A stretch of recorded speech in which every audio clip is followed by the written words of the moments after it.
여러분 안녕하십니까. 2019년 10월 22일 화요일 신문사설 비평을 시작하겠습니다. 먼저 조국 관련된 사설입니다.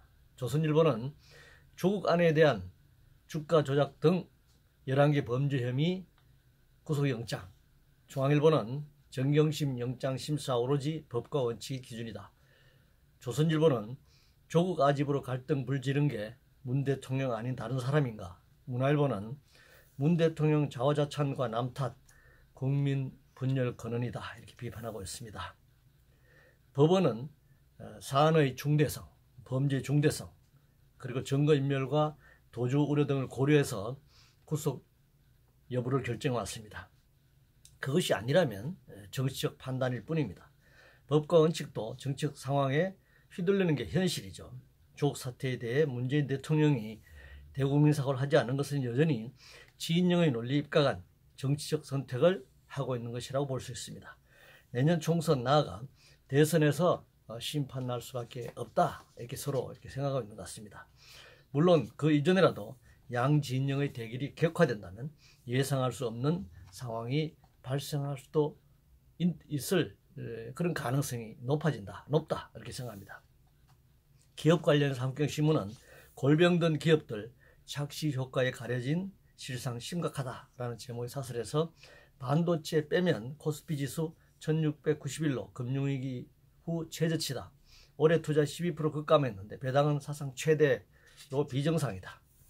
인식의 거품 빼고 실상 정확히 봐야 적절한 정책이 가능하다 이렇게 지적하고 있습니다.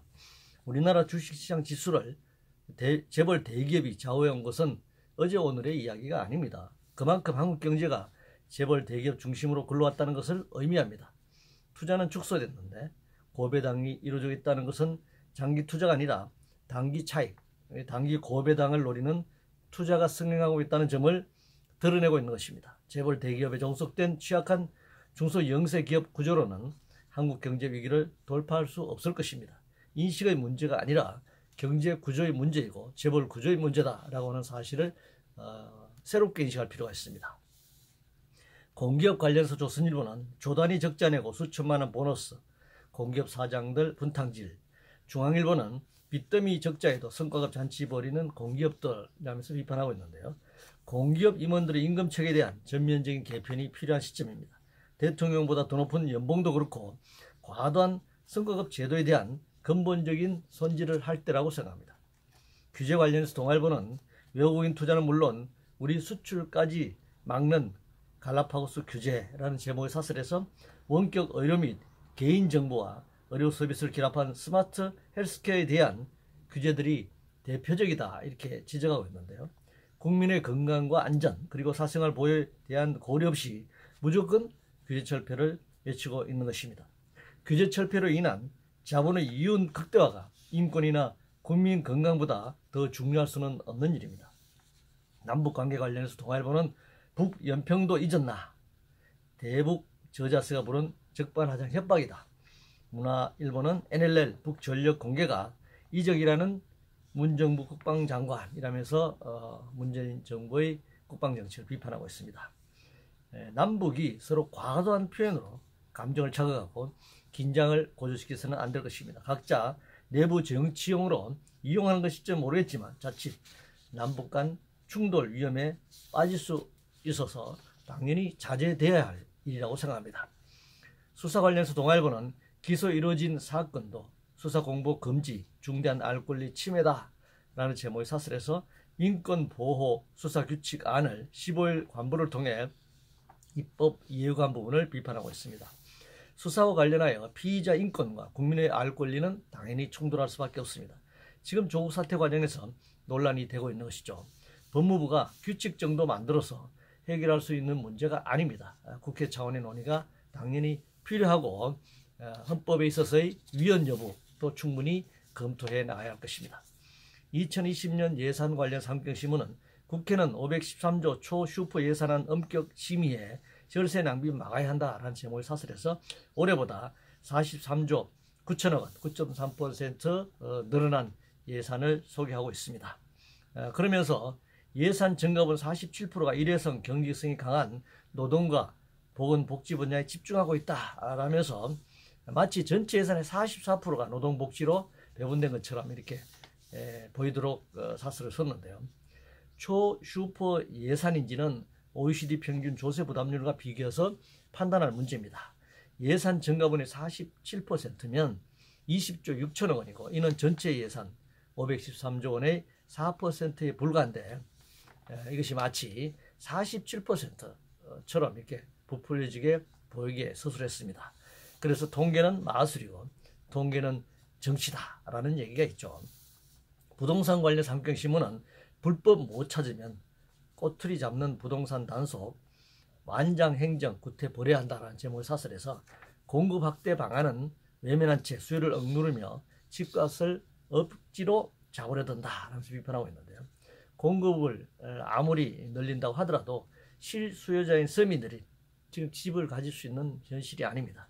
수도권의 자가 보유율이 절반밖에 되지 않는 현실부터 바꿔야 합니다. 주택공사가 임대주택을 짓고 관리하는 것 외에 공공임대사업 외에 1가구 1주택을 원칙으로 하고 개인의 주택임대사업을 당연히 금지시켜야 합니다. 물론 이것이 당장 쉬운 일은 아닙니다.